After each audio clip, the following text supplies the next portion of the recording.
Yeah, so AI has always been, the holy grail of computer science. And, when I was young, Stanford Research had Shaky the robot that was trying to pick things up. And there were various logic systems that people were working on.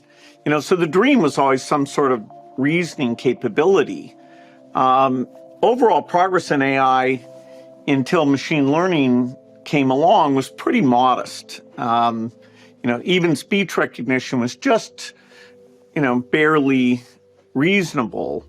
And so we had that gigantic acceleration with machine learning, particularly in sort of sensory things, recognizing speech, recognizing pictures.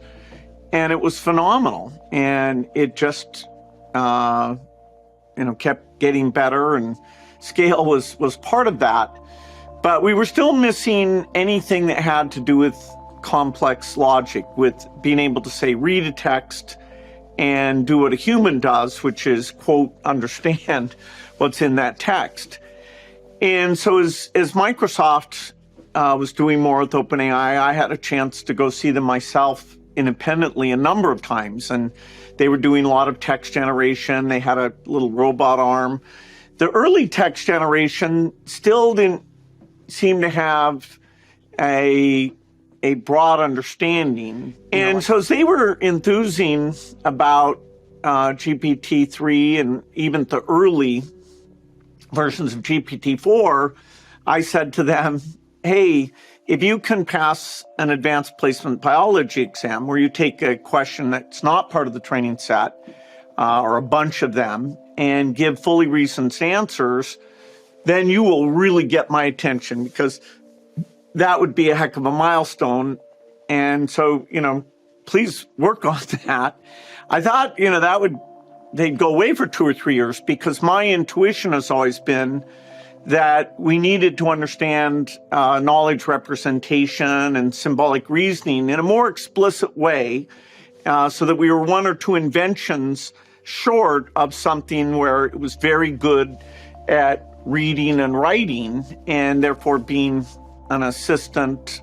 And so it was amazing that, you and Greg and Sam over the summer were saying, yeah, it might not be that long before we want to come demo this thing to you, because it's actually doing pretty well on scientific learning. And in August, they said, yeah, let's schedule this thing. And so in early September, we had a pretty large group over to my house for a dinner.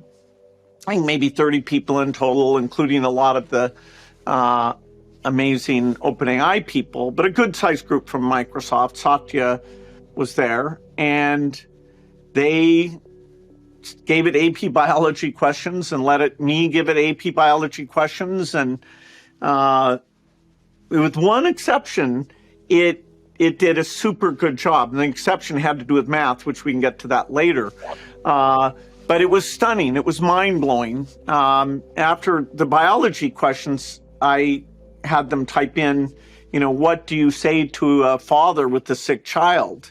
And it gave this very careful, excellent answer that, was perhaps better than any of us in the room might have given. And so it was like, wow, what is it? What is the scope of this thing? Because this is way better. And, then the rest of the night, we, ask it historical questions about, are there criticisms of Churchill, or different things? And it was just fascinating. The idea that you could have it write college applications or, rewrite, say, the Declaration of Independence the way a famous person like Donald Trump might have written it. And it was so capable of writing, writing poems, give it a tune like Hey Jude and tell it, to write about that, tell it to take a Ted Lasso episode and include the following things. Anyway, ever since that day in September, I've said, wow, this is a fundamental change, not without some things that still need to be worked out, but it is a fundamental advance. And it's confusing people in terms of, well, it can't yet do this, it can't do that, it's not perfect at this or that. But hey, natural language is now the primary interface that we're going to use to describe things, even to computers. And so it's a huge, huge advance.